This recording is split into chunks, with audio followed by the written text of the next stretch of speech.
The smell of cured leather, shoe polish, and dry sawdust was the only air Raymond Miller had breathed for 30 years.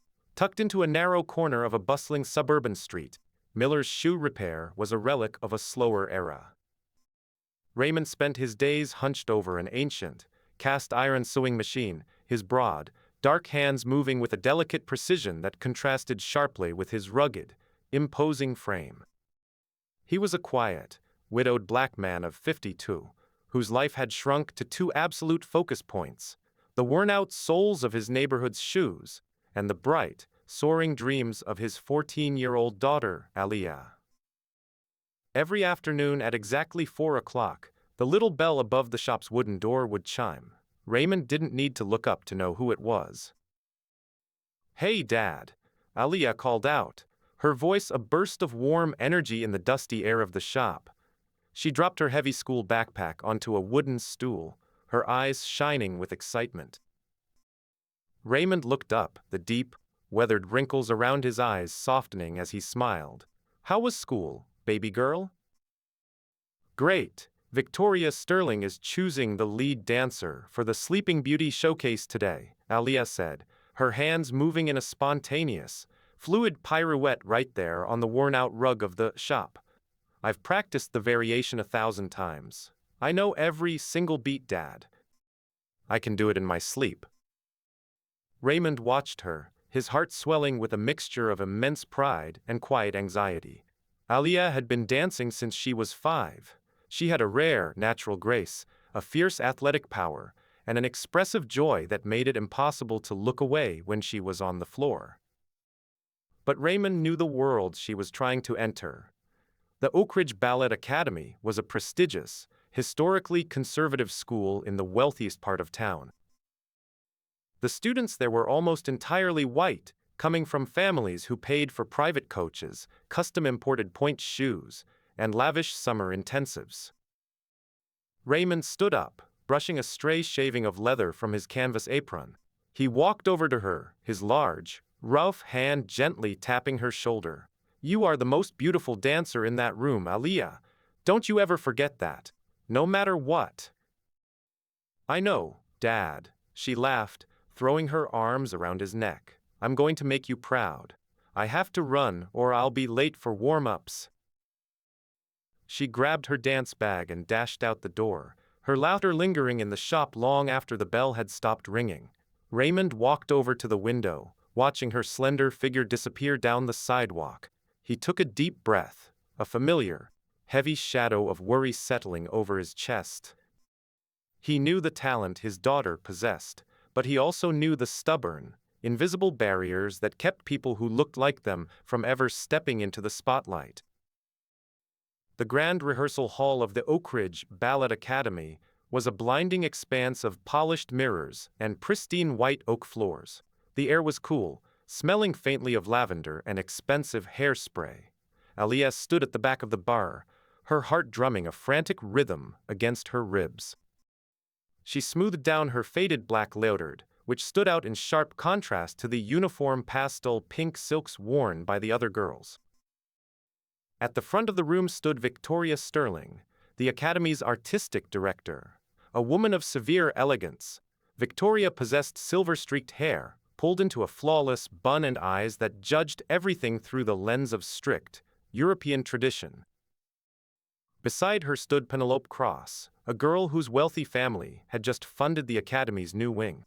Penelope's technique was mathematically precise, but her movements lacked the raw, emotional soul that defined true artistry. "All right, ladies," Victoria's voice cut through the nervous whispers of the room like a glass blade. "We will now observe the final auditions for the role of Princess Aurora. Penelope, you will perform the first variation. Aliyah, you will follow." Penelope took her position. As the classical piano music filled the hall, she executed her leaps and turns flawlessly, landing each position with clinical accuracy. Victoria nodded with aloof approval, noting down marks on her silver clipboard. Then it was Aliyah's turn. As the music restarted, Aliyah stepped into the center of the floor. The moment her satin shoes touched the wood, the nervousness dissolved. She became the music. Her extensions were high and effortless, her leaps carrying a weightless, soaring quality that seemed to defy gravity. She filled the sterile room with warmth, her face expressing the pure, unadulterated joy of flight. When she finished her final turn, holding a perfect, breathless arabesque, the room fell into a stunned, absolute silence. Two of the younger dancers blinked, visibly moved. It was undeniably the superior performance. Aliyah lowered her leg, a small, hopeful smile gracing her lips as she caught her breath. Victoria Sterling did not smile. She looked down at her clipboard, her expression tightening into a mask of cold indifference. She stepped forward, clearing her throat. "Thank you, Aliyah. Your athletic capability is impressive. However, classical ballet is a discipline of specific aesthetics, uniformity, and historical symmetry." Victoria walked over to Penelope, placing a proud hand on the girl's shoulder. The role of Princess Aurora requires a certain lightness, a traditional line, and a visual harmony that blends seamlessly with the rest of the corpse. Therefore, the lead role is awarded to Penelope. Aliyah, you will serve as the understudy, and you will dance in the back row of the autumn ensemble. The words felt like physical blows. Aliyah froze, the mirrors around her suddenly reflecting a distorted world where her hard work, her perfect execution, and her talent meant absolutely nothing. "Madam Sterling," Aliyah's voice trembled, but she forced herself to speak. "I executed every turn perfectly. My extension was higher. I didn't miss a single beat." Victoria fixed Aliyah with a chilling, patronizing gaze. "Ballet is not just about points and beats, Aliyah. It is about an elite tradition. Your physique, your posture, your presentation simply do not fit the classical mold for a fairy tale princess. Acceptance of one's natural limitations is the first step to becoming a professional." Class dismissed. The other girls quickly gathered their bags, avoiding Aliyah's eyes as they hurried out, leaving her completely alone in the center of the vast, mocking mirrors. The little chime above the door of Miller's shoe repair did not ring at 4 o'clock. It was nearly 5 when the handle turned slowly, and Aliyah slipped into the shop. She didn't call out a greeting. Her head was bowed, her shoulders hunched forward as if she were trying to make herself invisible. Without a word, she walked straight to the wooden stool, dropped her bag, and buried her face in her arms. A low, trembling sob broke the quiet hum of the workshop. Raymond immediately set down the leather boot he was polishing. He wiped his black-stained hands on his apron and rushed over to her, his large frame casting a protective shadow over his daughter. "Aliyah, baby girl, what happened?" Raymond asked, his voice thick with concern as he knelt beside the stool. Aliyah lifted her head, her eyes red and swollen, tears cutting clean streaks through the light dust on her cheeks. "I did everything right, Dad," she choked out, her voice cracking with the heavy weight of a broken heart. "I didn't miss a single step. Everyone in the room knew I was better. Even Penelope knew it." Raymond's chest tightened. He didn't need to ask the outcome. The raw pain in his daughter's voice told him everything he had feared since the day she first laced up her slippers. "What did Madam Sterling say, baby?" "She said I don't fit the mold," Aliyah whispered, her hands gripping the edges of the stool until her knuckles turned ash gray. "She said ballet is about visual harmony and a light tradition. She told me my body, my skin, my whole presentation didn't fit the classical look of a princess. She put me in the back row, Dad, in the dark where nobody can see me." Another wave of tears spilled over, and Aliyah grabbed the black leotard from her bag, furiously ripping at the seams. "I hate it. I hate all of it. I've worked every single day for 9 years, and none of it matters because I can't change who I am. I'm done, Dad. I'm never going back to that academy. I'm never dancing again." Raymond reached out, gently taking the torn leotard from her trembling fingers. He held her hands in his own wide, calloused palms. Seeing his daughter, the girl who used to leap across the living room with nothing but pure joy in her eyes, completely crushed by the cruel, invisible rules of a world that refused to accept her, ignited a slow, burning fire deep within his soul. He didn't offer empty words. He didn't tell her it was going to be okay, because right now, it wasn't. He just held her tight against his chest, letting her weep into his shoulder, while the scent of old leather and dust surrounded them. But as he looked out the window toward the affluent hills of Oak Ridge, Raymond's jaw set into a hard, unbreakable line. They had stolen his daughter's joy, and he was not going to let them keep it. The next morning, the grand glass doors of the Oak Ridge Ballet Academy shook slightly as Raymond pushed them open. He wore his only clean navy blue suit, but he had refused to take off his work boots, their heavy soles squeaking softly against the immaculate white marble lobby. He carried himself with the quiet, formidable dignity of a man who spent his life reshipping hard materials with his bare hands. He didn't stop at the front desk. He walked straight past the startled receptionist and pushed open the heavy oak doors of Victoria Sterling's private office. Victoria was seated behind a minimalist glass desk, sipping tea from a delicate porcelain cup. She looked up, her eyebrows arching in cold amusement at the sight of the large, broad-shouldered black man standing in her doorway. "May I help you?" Victoria asked, her voice dripping with practiced, polite condescension. Parents are usually required to schedule an appointment through the secretary. "My name is Raymond Miller. I am Aliyah's father," Raymond said, his deep voice vibrating the glass shelves of trophies behind her. He walked up to the desk, but did not sit down. He leaned forward, placing his large, scarred hands flat on the glass surface. "I'm here to talk about why you took the lead role away from my daughter." Victoria set her teacup down with a sharp click. She adjusted her posture, her eyes hardening. "Mr. Miller, I understand your disappointment, but Aliyah's placement was a professional decision based on artistic standards. Classical ballet is a rigorous, historic art form. It requires a specific aesthetic balance. Penelope Cross possesses the line, the grace, and the traditional look that our patrons expect for the Sleeping Beauty." "My daughter's technique was perfect," Raymond replied, his voice deadly calm, refusing to let her hide behind high society jargon. "You and I both know she danced circles around that other girl. This isn't about grace, Madam Sterling.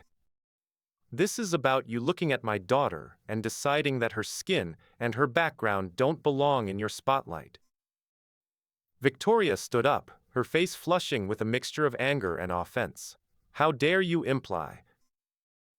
"I don't have to imply anything," Raymond interrupted, his gaze locking onto hers with an unbreakable strength. "You told a 14-year-old girl that she has natural limitations because of who she is. You tried to put her in the dark so your wealthy donors wouldn't have to look at her. But let me tell you something about the things we build in the dark. They grow strong. They grow resilient. If Aliyah is unhappy with our standards, she is welcome to find another academy," Victoria hissed, pointing a manicured finger toward the door. "But as long as she is here, she will dance in the back row. Or she will not dance at all. This academy does not change its traditions for anyone." Raymond slowly straightened his back, looking down at the director. A cold, victorious smile played at the corners of his lips. "You're right. This academy won't change. But my daughter is going to dance, Madam Sterling, and she won't need your back row, and she won't need your stage. We are going to build our own." Without waiting for a response, Raymond turned on his heel and walked out, the heavy thud of his work boots echoing through the silent, prestigious halls of Oak Ridge. The dim light of the shoe repair shop flickered as a cool evening breeze swept through the open window. Aliyah sat on the floor, her back leaning against her father's heavy workbench, staring blankly at the scarred wooden floorboards. She had spent the last 3 days in a quiet, heavy silence, refusing to touch her dance bag. Raymond watched her from his stool. He took a deep, steady breath, then reached under the counter and pulled out a large roll of thick, brown butcher paper. He spread it flat across the workbench, weighting down the corners with 2 heavy iron shoe lasts. "Aliyah," Raymond called out gently. "Come up here for a second." Aliyah slowly stood up and walked over, her eyes dull. "What is it, Dad?" "I want you to place your foot right here," he said, pointing to the center of the paper. She looked at him, confused, but complied. She lifted her right foot and pressed it firmly against the rough brown paper. Raymond took a thick carpenter's pencil and began tracing the exact outline of her foot.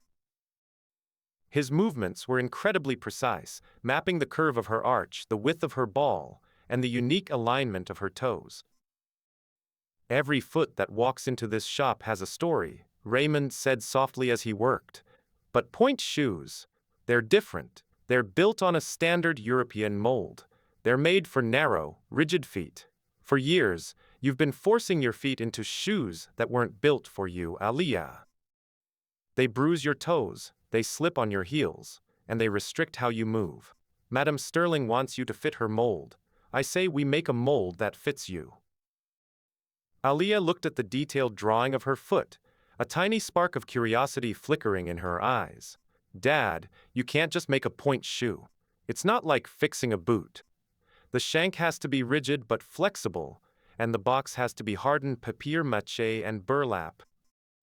I've been working with leather, canvas, and structural integrity since before you were born, baby girl," Raymond interrupted, a confident, knowing smile spreading across his face. "A shoe is just a machine for the foot. If we can build a boot that can withstand a construction site, we can build a shoe that can fly." He reached into a drawer and pulled out a sheet of premium, dark mahogany-tinted satin, not the traditional, washed-out pale pink of Oak Ridge, but a rich, deep hue that matched Aliyah's skin tone perfectly. Beside it, he laid out a strip of flexible, high-tensile carbon fiber he had salvaged from a custom athletic orthotic, and a piece of incredibly soft, durable elk hide for the outer sole. "They want you in the back row because they say you don't fit the uniform," Raymond said, his voice dropping into a fierce, resonant tone. "We aren't going to play their game anymore, Aliyah. We are going to build a shoe that honors your body, your strength, and your color. You aren't going to blend into their background. You're going to stand out." Aliyah stared at the beautiful, dark satin, then up at her father's worn, strong face. For the first time in days, her shoulders straightened, and the heavy cloud of defeat began to lift. "Where do we start, Dad?" "We start with the foundation," Raymond smiled. "Now, show me how your foot arches when you go on pointe." For 3 consecutive nights, the single yellow light bulb in Miller's shoe repair burned well past midnight. The rhythmic clack-whir of the heavy sewing machine and the sharp, rhythmic tap of Raymond's cobbler hammer replaced the quiet of Cherry Street. Raymond sat hunched over his bench, his eyes squinting through his reading glasses. He was doing something no commercial manufacturer would ever bother to do, customizing every layer of a pointe shoe to a single dancer's anatomy. Instead of the traditional layered paper and paste box, which softened and collapsed under humidity and sweat, Raymond constructed a custom-molded composite using ultra-lightweight resin and thin sheets of natural cork. This gave the toe box incredible structural strength while remaining whisper-quiet when landing. "The industry builds these things to break down so dancers have to keep buying them," Raymond muttered, using a fine bone folder to smooth the rich, mahogany-tinted satin over the custom box. "But we are building these to endure." He hand-stitched the elk hide outer sole to the satin upper with heavy-duty waxed thread, his thick fingers moving with a surprising, fluid grace. He didn't use the standard stiff cardboard shank. Instead, he inserted a tapered strip of flexible aerospace carbon fiber. It would act like a spring bending effortlessly as Aliyah rolled through her demi-pointe, then snapping back to provide rigid, unyielding support the moment she stood on her toes. Across the room, in the small cleared space between shelves of work boots and leather rolls, Aliyah was doing her own building. The classical music she had practiced to for years was gone. Instead, she had found a track that blended deep, resonant cello melodies with a subtle, modern acoustic beat. She wasn't practicing the rigid, delicate steps of Princess Aurora anymore. She was shedding the strict, delicate styling of the Oak Ridge syllabus. She started on the floor, her movements heavy, grounded, and expressive, representing the weight of the rejection she had felt. Slowly, as the cello swelled, she began to rise. Her leaps were no longer just high, they were aggressive, powerful, and filled with a raw, undeniable human story. She was reclaiming her own body, letting her natural athletic strength drive her extensions, rather than trying to mimic the fragile, pale pink aesthetic Victoria Sterling demanded. On the third night, just as the church bells down the street struck 1 a.m., Raymond set down his shears. He gently wiped the dust off the finished shoes and held them up. They were stunning. The deep mahogany satin caught the dim light, glowing like polished wood. They did not look like tools of restriction. They looked like art. "Try them on, baby," Raymond said, his voice husky with fatigue but bright with pride. Aliyah walked over, her hands shaking slightly as she slid her feet into the custom shoes. She crossed the satin ribbons over her ankles and tied them secure. The fit was absolute perfection. There was no pinching, no dead space in the heel, and as she slowly rolled up onto her toes, she gasped. She felt completely weightless. The carbon fiber shank supported her arch like a custom-molded glove, and the cork-lined box absorbed her weight without a single ounce of pain. She looked at her reflection in the dusty, cracked mirror on the shop wall. The mahogany shoes blended seamlessly with her skin tone, making her legs look infinitely longer, stronger, and completely unbroken. "They're perfect, Dad," Aliyah whispered, a radiant, fierce smile breaking across her face. "I feel like I can fly." "Then fly," Raymond said quietly, leaning back against his workbench. "Show them what happens when you build your own sky." The atmosphere inside the Oak Ridge Theater was charged with a clinical, high-stakes tension. It was the afternoon of the final dress rehearsal, just 24 hours before the opening night showcase. Massive velvet curtains hung from the rigging, and the stage was bathed in the cold, dramatic glow of overhead spotlights. At the front of the auditorium, Victoria Sterling sat in the center aisle, her silver clipboard resting on her lap like a shield. Beside her sat 3 prominent board members and wealthy patrons, whisper judging every entrance and exit of the young dancers. On stage, Penelope Cross was running through the main variation of Princess Aurora. She looked like a perfect porcelain doll in her lavish, pale pink tutu, her movements pristine and entirely predictable. Yet, as the demanding music reached its climax, Penelope's feet began to wobble. The traditional pointe shoes she wore, stiff, standard issue, and unyielding, were beginning to fail her.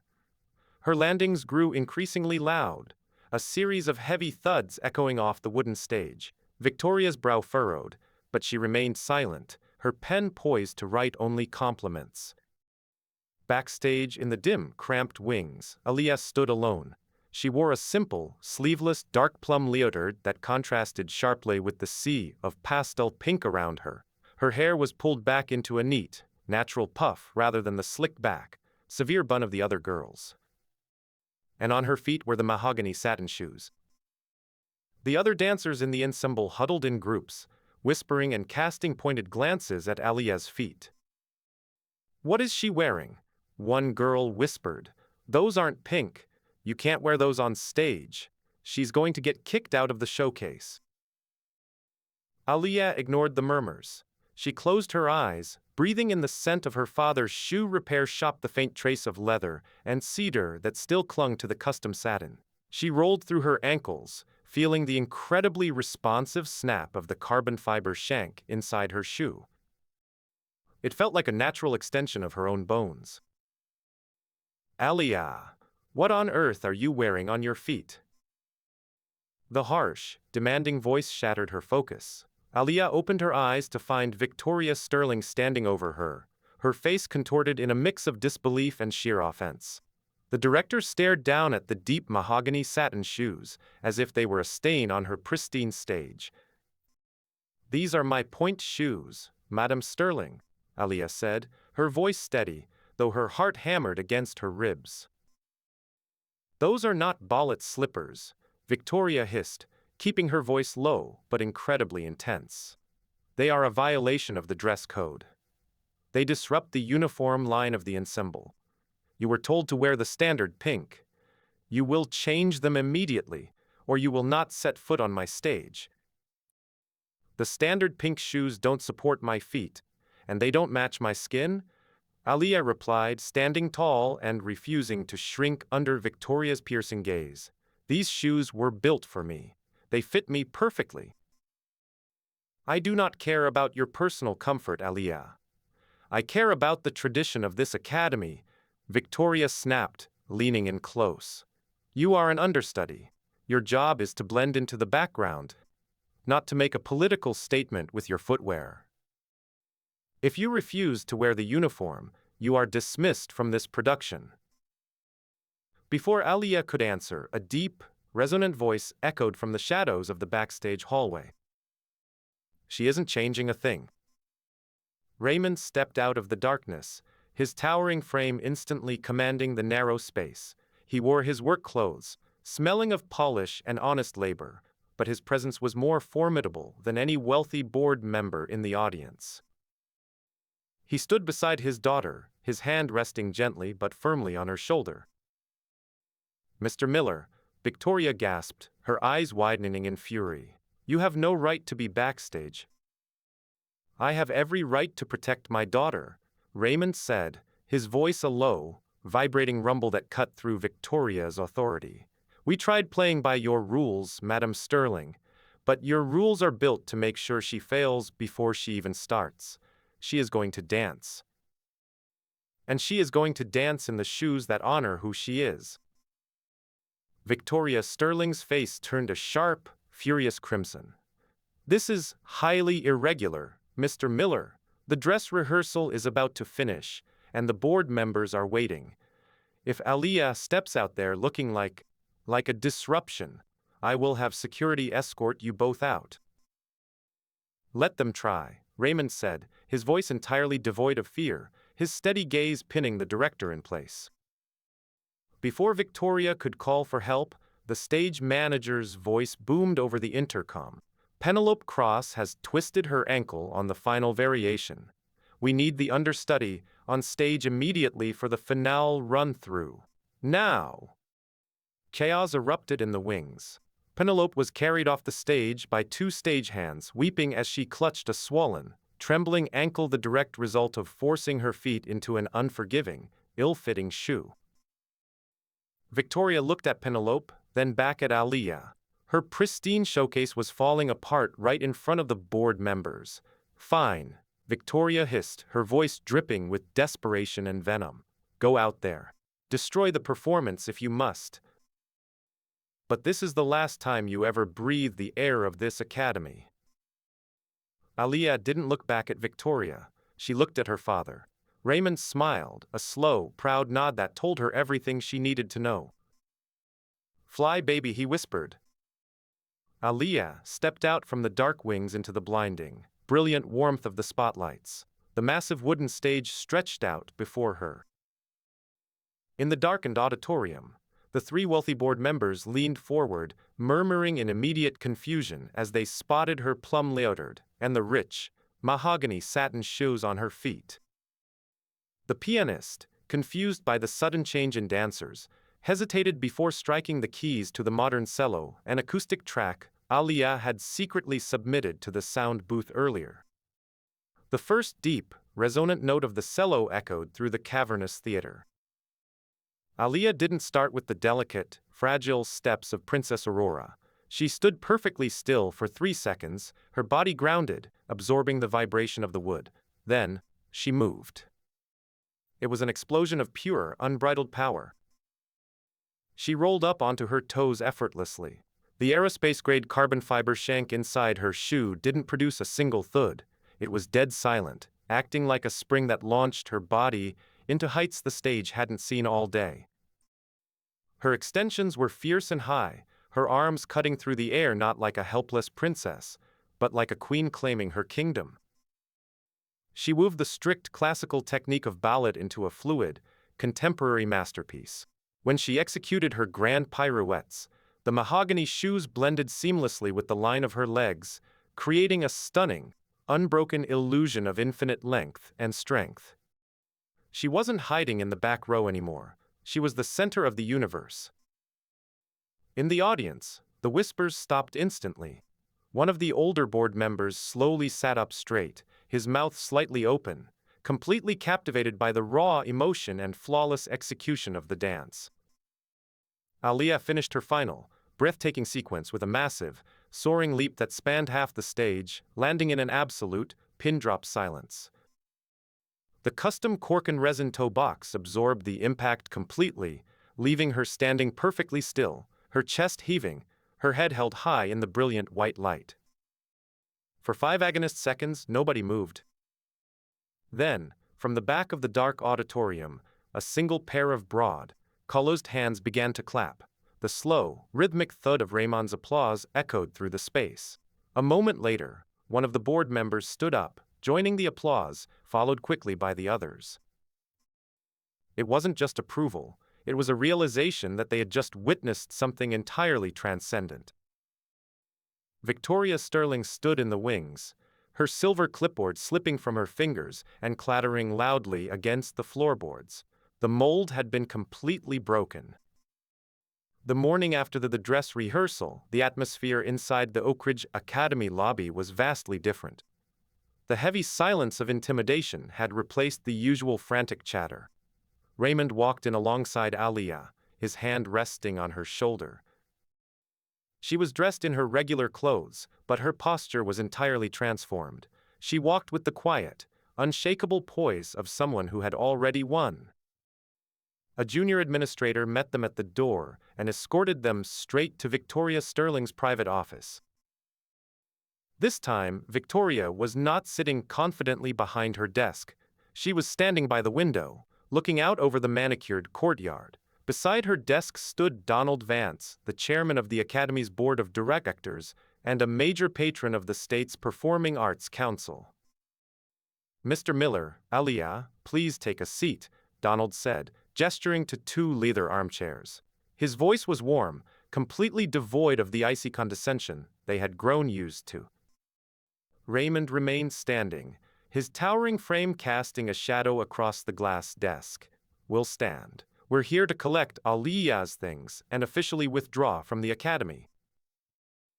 "Mr. Miller, please," Donald said, stepping forward with a gentle, placating gesture. "Let's not act rashly. We are all adults here. What we saw on that stage yesterday was extraordinary. It was the most vibrant, technically flawless, and emotionally arresting performance this theater has hosted in a decade." He turned his gaze to Aliyah, his eyes filled with genuine admiration. "Aliyah, your choreography was brilliant, and those shoes they created a visual line that was absolutely breathtaking. I have never seen classical technique modernized so seamlessly." Victoria cleared her throat, her voice strained as she forced herself to speak. "The board has decided that we would like to offer you the lead role of Princess Aurora for tonight's opening gala, Aliyah. We are willing to waive the strict uniform policy. You may perform your revised choreography in your custom shoes." Aliyah looked at the director, then at the chairman. It was the exact offer she had stayed up crying for just weeks ago. It was the ultimate validation from the highest authority in the state's ballet community. But as she looked at Victoria's tight, forced smile, Aliyah realized something profound. The offer wasn't a gesture of growth or inclusion. It was a desperate attempt to capture her light to make the Academy look progressive. They wanted her talent, but they still didn't want her. Aliyah felt her father's hand tighten gently on her shoulder, a silent reassurance that whatever she chose, he had her back. "Thank you for the offer, Mr. Vance," Aliyah said, her voice clear, calm, and utterly devoid of doubt. "But I won't be dancing Princess Aurora tonight." Victoria's eyes widened in shock. "Aliyah, this is the opening gala. Scouts from the national companies will be in the audience. You are throwing away the biggest opportunity of your life." "No, I'm not," Aliyah replied, looking Victoria dead in the eye. "I'm throwing away your mold. Yesterday, when I was dancing on that stage, I realized something. I don't need to wear your pink tights and pretend to be a fragile princess to be a dancer. And I don't need your stage to prove my worth." She turned to her father, a brilliant, knowing smile breaking across her face. "My dad built me a pair of shoes that let me stand on my own feet. It's time we build a stage that does the same." Raymond looked down at his daughter, his chest swelling with a pride so immense it brought a rare glint of moisture to his eyes. He looked back at the stunned directors. "We're done here," Raymond said quietly. He turned and walked out of the office, his arm wrapped tightly around Aliyah's shoulders. As they walked out of the academy and into the bright morning sun, they left the cold white marble behind. They were heading back to the dust, the leather, and the beautiful, unlimited possibilities of their own design. 6 months later, the street outside Miller's shoe repair was alive with a different kind of music. 2 doors down from the shoe shop stood a former brick warehouse that had sat empty for nearly a decade. Now, the freshly painted sign hanging above the double glass doors read, "The Foundation Dance Collective." Inside, the space was breathtaking. Instead of the cold white marble and sterile mirrors of Oak Ridge, this studio embraced its raw, industrial history. The exposed red brick walls were warm, and the high ceilings were crisscrossed with dark iron beams. But the most beautiful part of the studio was the floor. Raymond had built it himself. For 3 months, after closing the shoe shop, he had worked late into the night, laying down a custom-engineered sprung floor. He had used layers of flexible rubber pads, sturdy plywood, and a top layer of rich, natural maple wood. It was a floor built to absorb the heavy impact of leaping feet, protecting young joints from the very injuries that had sidelined Penelope Cross. At the back of the room, a massive, custom-built storage rack held rows of pointe shoes. They were not the uniform, pale pink satin slippers that forced every foot into a single mold. Instead, they were a beautiful, rich spectrum of browns, tans, mahogany, and black, each pair hand-tinted and custom-fitted by Raymond to match the unique skin tones and foot structures of the young dancers who had flocked to the studio. The afternoon sun poured through the massive warehouse windows, casting long, golden blocks of light across the maple floor. Aliyah stood in the center of the room, surrounded by a dozen young dancers from the neighborhood, kids of all different backgrounds, shapes, and sizes who had never felt welcome in the elite, traditional studios of the wealthy suburbs. "Remember," Aliyah called out, her voice echoing warmly off the brick walls as she demonstrated a sequence. "Ballet isn't about hiding who you are to fit into a uniform line. It's about letting the floor support your strength so you can tell your own story. Let's take it from the arabesque on 3." As the deep, rhythmic cello music began to play, the young dancers moved in unison. They weren't fragile princesses. They were powerful, expressive, and completely free. Their movements were grounded but incredibly light, their landing silent on the custom floor. Raymond stood by the entrance, leaning against the wooden doorframe with his arms crossed over his chest. He still wore his canvas work apron, and the faint scent of leather and polish followed him wherever he went, but his eyes were fixed entirely on his daughter. Aliyah moved with a radiant, effortless joy that he hadn't seen since she was a little girl. She was no longer trying to shrink her soul to fit into someone else's box. She was the architect of her own sky. When the class ended, the kids gathered their bags, laughing and chatting as they headed out the door, each of them offering a polite, respectful nod to Raymond as they passed. Aliyah walked over to her father, wiping a bead of sweat from her forehead.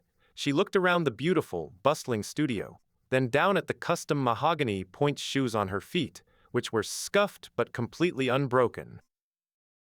"The floor feels perfect today, Dad," Aliyah said, resting her head against his shoulder. "It has just the right amount of spring."